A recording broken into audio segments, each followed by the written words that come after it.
There is a new book out. It is called Fight: Inside the Wildest Battle for the White House. It is written by Jonathan Allen and Amie Parnes, and Amie is here to talk about her new book. Congratulations, Amie. Thank you so much. Thanks for having me. The wildest. I've read a lot of books that talk about campaigns, and I've never heard the term wildest used. You know, it's sort of like an analysis, you know, what went right, what went wrong, but never the wildest battle for the White House, though it does seem that this last go-round was unique in a lot of ways. So talk a little bit about what does the book cover? So it was a very unprecedented election. My co-author and I this is our third campaign book, our fourth book in total. And our last two books, you know, we covered the 2020 election and the 2016 election. We thought that those were pretty unprecedented. But when we saw what happened in late June after the presidential debate, where Biden essentially fell apart on stage, our publisher came to us and asked if we were interested in doing yet another book on this campaign. And we had no idea just how interesting it would be. I mean, there were two attempted assassinations on the Republican side. There was a candidate switch on the Democratic side. Hollywood couldn't make this stuff up. Yeah, really. It would have been considered an over-the-top pitch. Oh, you know, exactly. Scale that back, buddy. That's not real. One of the things that I found most fascinating, though, was the fact, I mean, we saw Joe Biden say he wasn't going to run. In the very next breath, he was promoting Kamala. And it just seemed like, you know, that was his intent the whole time. But you found out behind the scenes that wasn't as certain as it looked to us. Talk about that. Yeah, so obviously he supports Kamala Harris. She was his vice president, and it was expected that he would get behind her. But she actually had to, number one, was ready to coalesce support around her candidacy. Her aides were already in the planning stages, well ahead of the time he decided to step down from the race and step aside. And so it's funny, just a couple of hours before he decided not to continue to run, her aides were meeting in her pool house at the Naval Observatory in Washington, where they were planning, you know, what would happen and when it would happen. And they were expecting that maybe he would drop out later that week. They had no idea that they were about an hour away from such a historical marker. And it's interesting because when she does get on the phone with President Biden at the time and she asks if he's sure, and he says, yeah, I'm sure. But then, and this has never been reported before until our book, she says, well, are you going to endorse me? And he says, yeah, but I'm going to endorse you probably later in the week. And that was unacceptable to her. She needed his endorsement very quickly because she knew that other Democrats were considering jumping in and time was of the essence. Well, and don't you also report that one of the people who wasn't going to jump in but who thought that there should be an open primary was Barack Obama? Yeah, and he had told a lot of confidants and allies quietly that he didn't think that she could win, and he was taking the temperature of a lot of Democrats around the country. People would call him, and he was on the phone a couple of times with Nancy Pelosi. We know that a couple of calls between those two leaders occurred, and he really wanted to see what the other options were, because he wasn't convinced entirely that she could win. Wow, that's amazing. I don't know how far back. When does at what point do you start reporting this? When Biden opts out, or because there's supposedly in May there's a couple of books coming out about how behind the scenes, at least his staff knew that Joe Biden was really in no shape to run again. But instead of encouraging him to, be the transition president he promised to be, they were circling the wagons and trying to prop him up. Do you go that far back? When do you start? When does your timeline begin? So our timeline begins at the night of the debate, where he falls apart on stage. But we do have flashbacks, a number of flashbacks to other parts, in previous years where we talked to a number of lawmakers and aides, other people around President Biden who reported exactly what they saw. We talked to Representative Swalwell from California, who mentioned that a year earlier, prior to the debate, he came face to face with President Biden, and President Biden didn't know who he was. And this was someone he competed against in the 2020 election. And while Swalwell is a rank-and-file member, he should know who he is, competing against him in the 2020 election.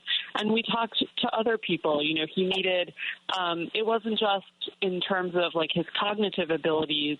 I think that the White House was worried about the optics around his age. And so a couple of aides told us about how he needed to meet a makeup artist when he was traveling on the road.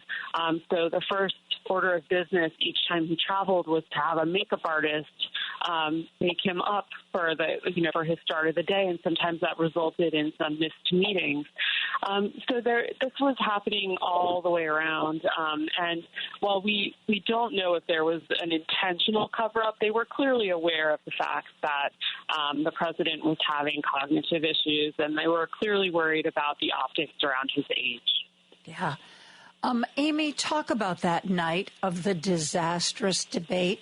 What have you learned about that night? So we take you inside. We start the book, actually, inside Nancy Pelosi's living room, where she is watching the debate unfold that night.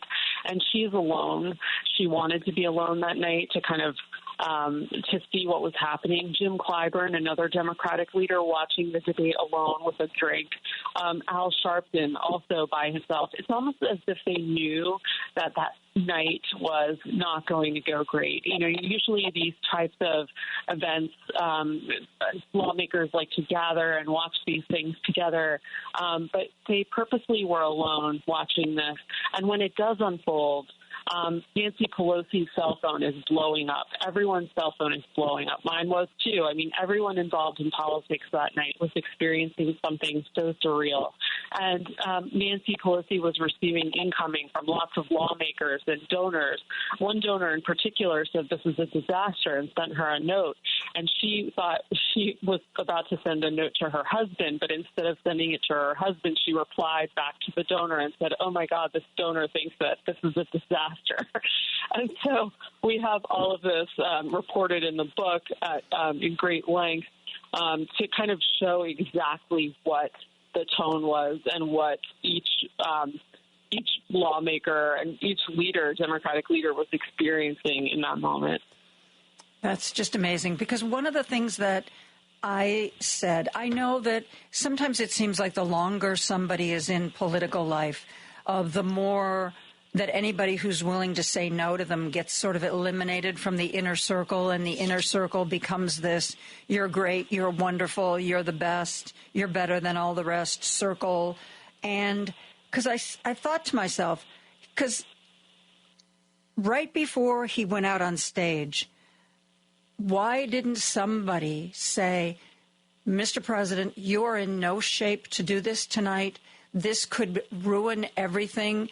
We're going to just announce that you've just tested positive for COVID. We're going to take you off, and you can make the announcement that, next week, once you're testing negative, you'll do this debate again. But, you've just done these 2 international flights. You're not feeling well as it is, and you have the potential to destroy yourself tonight. Why did nobody say that, Amie?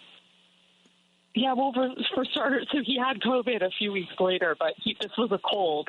And he went, it's funny because Jill Biden was meeting with donors ahead of the debate, there was a gathering of donors in Atlanta, and she walked into the room and she said, "Oh, he's ready to go, and we're going to do great tonight."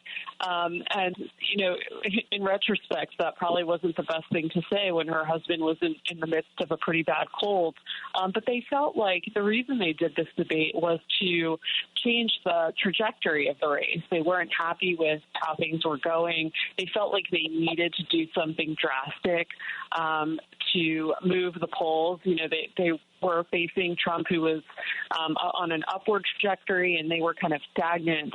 And so, but they never really anticipated that it would go so badly. Even in debate prep going into this night, the president seemed like he was okay. They said that he was coughing and blowing his nose a little bit, but it seemed like he was, ready to go. And it turns out he wasn't. And they thought that if they would have pulled down the debate and said that he couldn't do it, that it almost would have been worse. So, and then sure enough, a few weeks later, the nail in the coffin was when he did get COVID. He was in Nevada at an event, and he had to pull down another event to go home. And I remember, when we talked to aides about that moment, about him, going home and feeling dejected, it seemed like that was very much the nail in the coffin moment. Interesting. We're going to take a break. I am speaking with Amie Parnes along with Jonathan Allen. They have written Fight Inside the Wildest Battle for the White House. We are going to find out more about her reporting right after this. Don't turn that dial. Joan Esposito, live, local, and progressive, returns right now. A fair balance where the facts come out. On WCPT 820. I am joined by Amie Parnes. The book is called Fight. It is inside the campaign that started with Trump and Biden, ended up with Trump and Kamala Harris. Amie, I want you to talk about, you mentioned Nancy Pelosi and that the night she watched the horrible debate performance. Something else you report in your book is that not only did Barack Obama have doubts about Kamala's ability to win, so did Nancy Pelosi. I believe the phrase you wrote was, if he goes, she goes. Talk about that. Yeah, I think right away. Starting the night of the debate, her big concern was that if Joe Biden was to leave the race, that Kamala Harris would be the automatic nominee, and she wasn't really happy with that. She thought that that there should be more of a process. And then she did tell confidants in the days following that she felt like if the president were to step away from the race, that Kamala Harris should as well. And this goes to the point that I was making earlier, which is that she and Barack Obama were looking for other alternatives.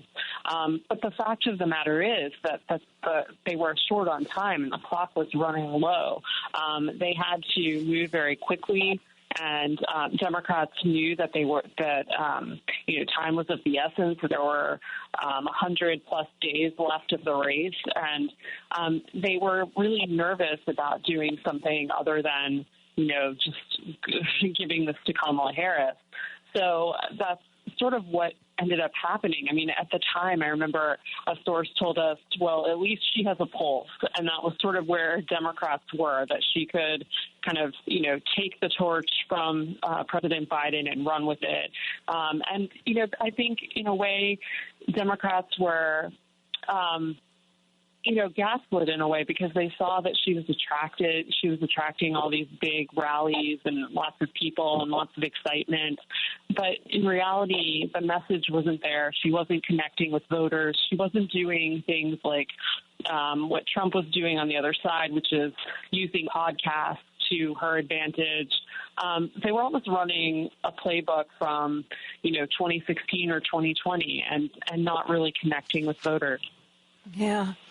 I want to talk, I love talking about behind the scenes with Kamala Harris and Nancy Pelosi and Joe Biden, but I also want to talk about your behind the scenes reporting about what was going on in Trump world. Give us a little sketch of that. Well, yeah, everyone likes to talk about what was going on the Democratic side, but we also focus a great deal on what was going on the Republican side. And there were battles there, too. Specifically right after Kamala Harris and the switch, right after she takes over, Donald Trump got really, really nervous that he was out of the headlines suddenly. Everyone was focused on Kamala Harris. And he thought about switching up his campaign and going back to old advisors who were in charge of his previous. Exactly. So he brings in Corey Lewandowski and is almost testing the waters with him. And so there is this really tense moment where a lot of people think that he's really fed up with how the campaign is going, and he's bringing in his old advisors. But, he, in the end, decides he pulls a very un-Trumpy move, which is he chooses stability over the chaos, and he keeps his top two, his lieutenants, Chris LaCivita and Susie Wiles. They remain the heads of the campaign. But it was really tense in that moment. And then we talk more about how he ends up picking J.D. Vance and what that was like, and the pressure campaign that, that his allies put on him. And there's one moment in particular where he's on his plane with his advisors, and Lindsey Graham, the senator from South Carolina, is on the plane, and Jason Miller, one of Trump's old senior advisors, is on the plane, and they're almost going at it about who should be the VP pick. Lindsey Graham is advocating for his friend Marco Rubio, the senator from Florida. Jason Miller is pushing J.D. Vance and is texting everyone he can think of to kind of lobby for Vance in that moment. And Trump is relishing it all. He loves the fight. And so we have all of these moments, too, that kind of pull back the curtain and take you behind the scenes on how these bigger moments happened on the Trump campaign. I've always suspected that a big part of the selection of J.D. Vance was his ties to Peter Thiel. Donald Trump loves people who are richer than he is, hence, his bromance with Elon Musk. Did Peter Thiel being behind J.D. Vance influence that decision? It might have. We don't have specific reporting on that. But what Donald Trump relishes more than anything is loyalty. And I think he saw a kinship with Vance. Of course, that's not really playing out the way he would like it right now. If you look at what's going on with the Signal chats from last week, you can see that, while J.D. Vance was trying to portray himself as very loyal, not only to Trump but to the MAGA movement, that he kind of has his own political aspirations in mind and is very willing to distance himself in the right moments from President Trump. Yeah, well, I don't know what other people said, but when the selection of J.D. Vance was made, I remember telling my audience, Donald Trump better sleep with one eye open for the future, because can't you just see J.D. Vance being the kind of guy that walks upstairs in the White House with a pillow and smothers him? I just don't see J.D. Vance. Yeah. He's certainly not Mike Pence, is he? No, and that's the thing is I think Trump picked him because he's younger and can kind of carry the torch of the MAGA movement forward. But he has his own. He has to almost watch his back here because he very much wants to, pick up where Trump left off in 2028. And it's not clear what Trump is willing to do in 2028, which is, the other thing that a lot of people are watching right now. Well, when Trump announced that he might run for another term and, he's consulted lawyers and they think that it would be legal for him to run again. But my first thought was not just that he was going to be in his early 80s and not just whether or not he could try to make a legal argument for, but what would J.D. Vance think about waiting another 4 years to throw his hat in the ring for the highest office in the land? I don't know. Yeah. We've learned that no matter no matter how crazy something Trump says is, you really can't discount it because he does crazy things every day of the week.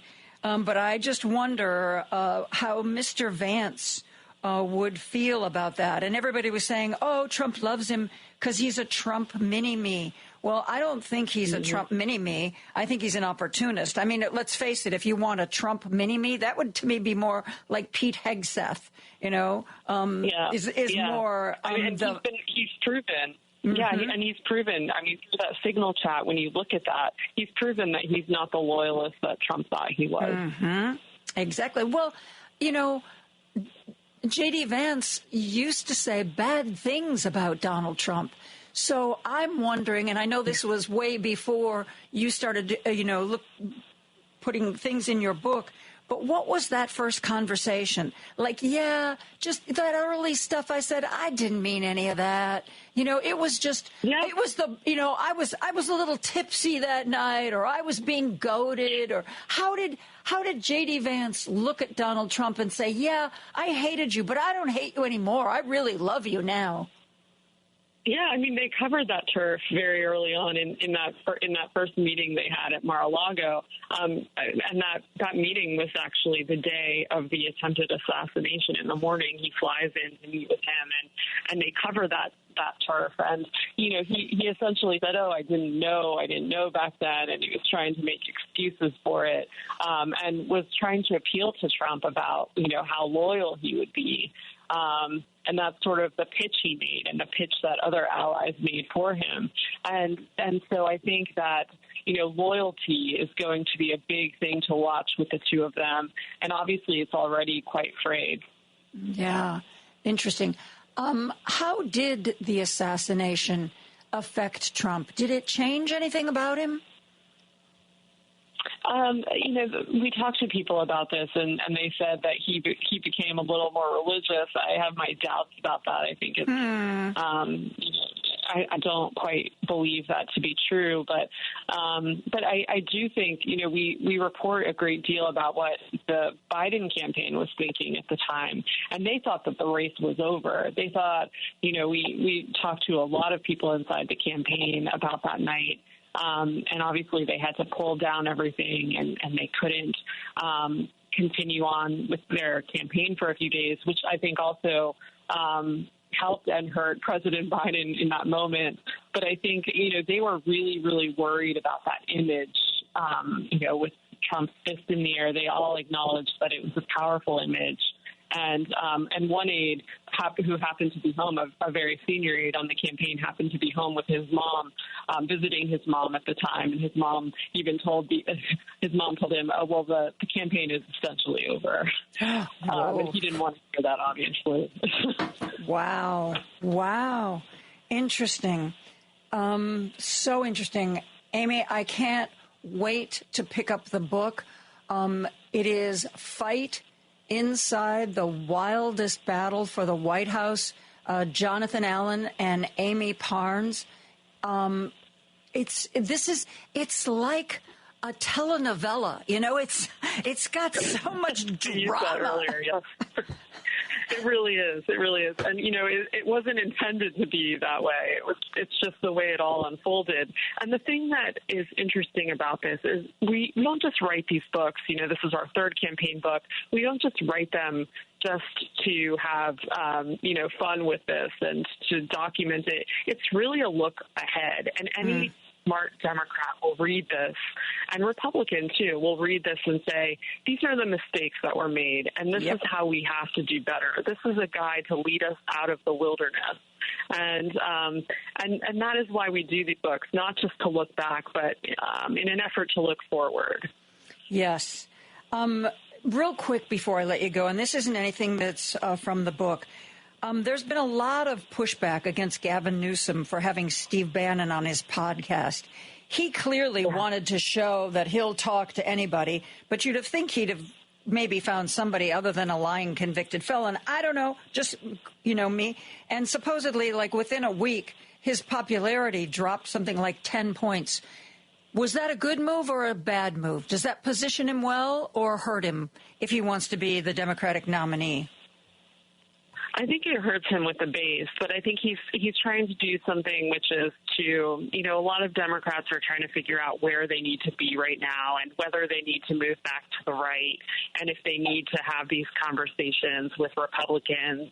And I think he's trying to experiment, obviously, with that and try to see position himself well. But I think, you know, it did hurt him with the base, I would say, considerably.